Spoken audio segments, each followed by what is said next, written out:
You might have noticed or heard about a sneaky price increase that Microsoft is rolling out due to them wanting to bundle in CoPilot, their AI tool. Whether it's for privacy concerns as it collects data that could be used for training purposes, or because the constant stream of pop ups and prompts can feel overwhelming, removing CoPilot offers more control over your Office applications and a simpler, more focused experience. You can switch back to what is being called a classic plan by going through the cancellation option for your subscription. It won't take effect until your renewal date, but it will renew at the lower price. Microsoft has said that existing subscribers should be able to switch, but only for a limited time, so you might want to do this sooner rather than later. You also might end up with a price increase in the future regardless, so take the price reduction while you can. To downgrade, just log into office.com. Click on the profile down in the bottom left and select My Microsoft Account. Select Manage Subscriptions.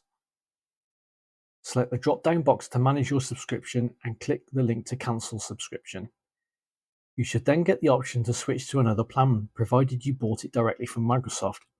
If you got a discount on your subscription or purchased it through a third party, you might not get any of these options. You just need to select the option without CoPilot, and that's it. If you're dealing with small business IT issues or have questions about managing your technology, I'd love to have a chat. Visit the website at itcss.uk or drop me a message.